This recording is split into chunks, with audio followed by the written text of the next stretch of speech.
ایران کے supreme leader آیت اللہ خامنائی کی شہادت کے بعد خطے کی صورتحال کشیدہ ہو چکی ہے. اس وقت مڈل ایسٹ جنگ کی لپیٹ میں آ چکا ہے. اس ساری صورتحال کے جو اثرات ہیں وہ پاکستان پر بھی پڑتے دکھائی دے رہے ہیں. کیا ایران میں رجیم چینج کرنے میں امریکہ اور اسرائیل کامیاب ہو جائیں گے؟ اگر ایسا ہوتا ہے تو اس میں پھر پاک ایران بارڈر کی کیا صورتحال ہوگی؟ پاکستان اس حوالے سے کتنا تیار ہے؟ افغانستان کی صورتحال میں کیا ہو رہا ہے؟ اس ساری صورتحال پہ بات کرنے کے لیے ہمارے ساتھ موجود ہیں air marshal retired Arshad Malik صاحب. بہت شکریہ سر، آپ نے ہمیں وقت دیا ایک مرتبہ پھر. سر یہ بتائیں کہ اچانک چند گھنٹوں کے اندر مڈل ایسٹ کی صورتحال بدل گئی. کوئی توقع نہیں کر رہا تھا کہ اچانک اٹیک ہوتا ہے، کتنی بڑی شہادت ہو جاتی ہے، ان کے 20 لوگ جو ہیں شہید ہو جاتے ہیں. اب کیا مڈل ایسٹ جو ہے مکمل طور پر جنگ کی لپیٹ میں آ گیا ہے، یا یہ کتنے دن یہ ساری صورتحال چلے گی؟ بسم اللہ الرحمن الرحیم. عدیل بھائی، thank you very much for having me with you. It's always a pleasure to be with you. ماشاء اللہ. عدیل بھائی، سب سے پہلے تو دل خون کے آنسو ہوتا ہے جب آپ بچیوں کے شہادتیں دیکھتے ہیں. ویسے تو دشمن کی موت پہ بھی نہیں خوش ہونا چاہیے، لیکن جب ماہ سیام میں، جب کہ رحمت و مغفرت کا مہینہ ہے، اس میں جب آپ بچیوں کی شہادتیں دیکھتے ہیں اور پھر ایک مذہبی لیڈر کی اور اس کے خاندان کی شہادت کی قربانی دیکھتے ہیں تو آپ کو افسوس ہوتا ہے. اللہ تعالیٰ ان کے یقیناً درجات بہت بلند کرے. پاکستان کے جذبات ان کے ساتھ ہیں، میرے اور آپ کے بھی. یہ المیہ جو ہے، اس کو آپ اچانک نہیں کہہ سکتے.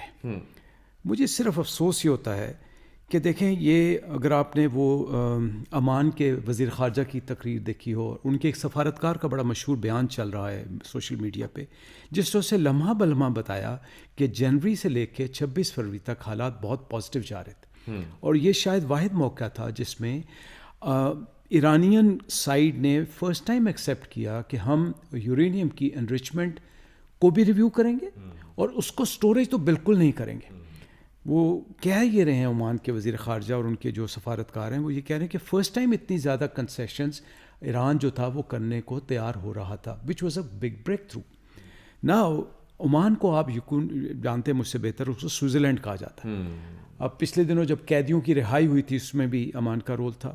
اوباما کے دور میں جب وہ گریٹر ایک ایگریمنٹ ہوا تھا جوہری توانائی کے بارے میں، اس میں بھی پھر کسی طور پہ ایٹمی ترقیاتی ادارے نے یہ نہیں کہا کہ ایران بم بنا رہا ہے.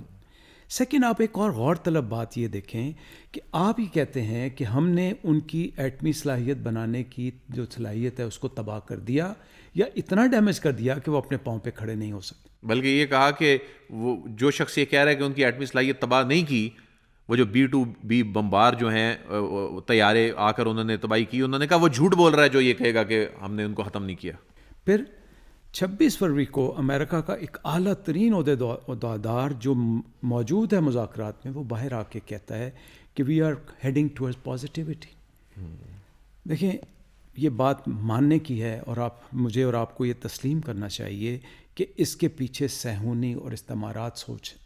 یہ وہ کیپٹلسٹ سوچ ہے جو کہ ہمیشہ سے مسلمانوں کے خلاف رہی. آپ دیکھیں 5 ملک، یمن، لیبنان، سیریا، عراق اور اب ایران، خدا نخواستہ خاک میں بدہن کسی کو کوئی کنفیوژن نہیں ہونی چاہیے کہ اگلی کن ملکوں کی باری ہے. تو یہ وہ سوچ ہے جس نے ہمیں ان حالات کو یہاں پہ لے کے آیا. اور جو آپ نے اشارہ کیا کہ مشرق وسطیٰ میں ایک خوف، ایک بے یقینی کی فضا ہے، اور ہم سب سے زیادہ جو اس میں جو متاثر ہوں گے وہ مسلمان ممالک ہوں گے.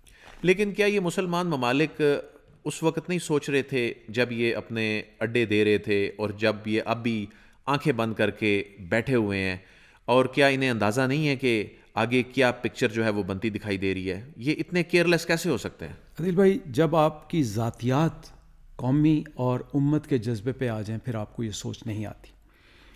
امریکہ پہ 6 ٹریلین کا کہتے ہیں قرضہ ہے، اور ابھی آپ سنیں گے کہ یہ 6 ٹریلین سے جو ان کا انٹرنل لون ہے یہ 30-40 تک چلا جائے گا. اور آپ کو اور مجھے بڑا بخوبی اندازہ ہے کہ یہ کون پے کرے گا. جتنی یہ قیمت ادا کر رہے ہوں گے، یہ کون سے ملک ہیں جو پے کر رہے ہوں گے. جب آپ ان کو ایک جہاز تحفے میں دے رہے ہوں، ایک لگژری ایئر کرافٹ دے رہے ہوں، جب آپ کو ضرورت نہیں ہے، آپ زبردستی ان سے اسلحہ لے رہے ہوں، آپ ان کی جو ایڈ پیکج ہے، جو ان کی ملازمتوں کے پیکج ہیں، ان کو آپ اپنے سر پہ لے رہے ہوں اور صرف ایک سوچ ہو کہ میری بادشاہت کا کیا ہوگا. دیکھیں یہ جو منقسم ریاستیں ہوتی ہیں، جو اندرونی انتشار ہوتے ہیں، یہ انہی چیزوں پہ ریلائی کرتے ہیں. یہ بات لکھ لیجئے گا، قرآن پاک میں سورۃ المائدہ میں کہا گیا یا ایھا الذین آمنوا اتخذوا، کہ کبھی بھی انصار اور کبھی مشرکین اور صہیونی خاص طور پہ آپ کے دوست نہیں ہو سکتے. تو یہ تو وہ لوگ ہیں جن کو قرآن اور سنت صلی اللہ علیہ وسلم کی ہم سے زیادہ نالج ہے. تو کیا ان کو یہ سمجھ نہیں تھی؟ بالکل سمجھ. اچھا، کچھ لوگ جو ہیں، کچھ حلقے یہ بھی کہتے ہیں کہ دیکھیں اگر وہ بھی ایران کی طرح کوئی اپنے بنائے ہوئے جو اصول تھے ان پہ ڈٹ جاتے تو ان کے ساتھ بھی ایسی صورتحال ہو سکتی تھی. تو وہ یہ بہتر نہیں ہے کہ مل کے چلیں؟ جی، ایک بات تو میں تھوڑی سی آپ سے احترام سے یہ کروں گا کہ ایران نے جو کیا وہ بالکل درست نہیں تھا. ہم کسی صورت اس پالیسی کو، اس اسٹریٹجی کو انڈورس نہیں کرتے. دیکھیں میرے گھر میں دانے نہیں ہیں اور میں باہر کے کملوں کو پکڑنے جا رہا ہوں، ان کو میں سیدھا کرنے جا رہا ہوں، یہ غلط بات. آپ ایران کے اندر افراتفری ہے، انتشار ہے، بالکل ہے، اس کو ہمیں پہلے سیدھا کرنا چاہیے تھا ایران کو. لیکن ایران نے پراکسیز پہ زور دینا شروع کر دیا. یہ تو بات ہم تسلیم کرتے ہیں. اب جہاں تک مسلم امہ کی بات ہے، دیکھیں پاکستانیوں کو یہی کہا جاتا ہے کہ آپ امت کی بات کرتے ہیں. کون سی امت کی بات کرتے ہیں؟ بات یہ ہے کہ وہ ملک جن کو صرف اپنی حکومت بچانے کا خوف ہو اور وہ مصنوعی معیشت کو لے کے چلیں، آپ کے خیال میں یہ جو افراتفری اور جو خوف کی فضا اب خلیج ممالک میں آئے گی، کیا اس سے ان کی معیشت پہ کوئی فرق نہیں پڑے گا؟ کیا ان کی انویسٹمنٹ کے کوئی فرق نہیں پڑے گا؟ وہ جو ایک تحفظ کا ایک خول تھا اس کے اوپر بالکل پڑے گا. یہ وہ ملک تھے جب یہ دے رہے تھے تو سب سے پہلے ان ملک کے اوپر جو حکمرانی ہے وہ چند اشخاص کی ہے، خاندان کی ہے. سو وہ اپنی سیکیورٹی اور گارنٹیز کے لیے یہ سب کچھ کر رہے تھے. یاد رکھیں ایران کے شاہ نے کتنا عرصہ امریکہ کے مفادات کا تحفظ کیا، اور وہی شاہ تھا جس کو 2 گز زمین بھی اس نے نہیں دی. تو یہ کسی کے ساتھ رواداری نہیں کریں گے جب تک آپ سر تسلیم خم کرتے جائیں گے، جب تک آپ ان کے غلام بنے رہیں گے. یہ آپ کے ساتھ ہیں.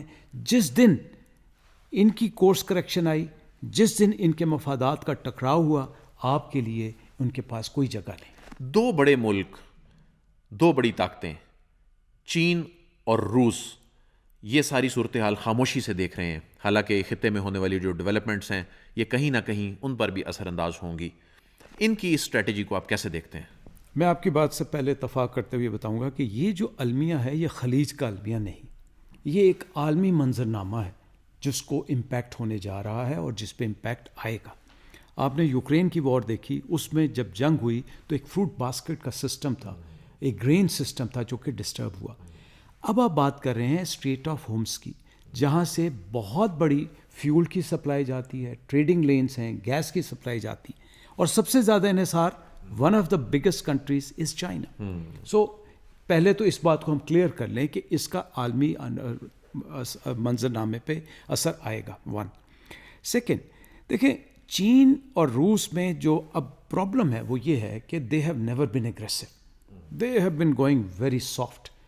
ویدر دے آر رائٹ اور رانگ، چین، میں اگر ایک کوائن کرتا ہوں، چین دیکھ رہا ہے کہ میں نے تائیوان پہ نظر رکھی ہوئی. میرے خیال میں پچھلے دنوں ایک رپورٹ بھی آئی تھی، چین نے F-22 اور جو امریکن ایسٹس تھے ان کو بائی نمبر مارک کیا ہوا تھا. سملرلی میں نے پڑھا ہے، میں غلط بھی ہو سکتا ہوں، کہ انہوں نے نمبر آف میسائلز کاؤنٹ کیے ہوئے ہیں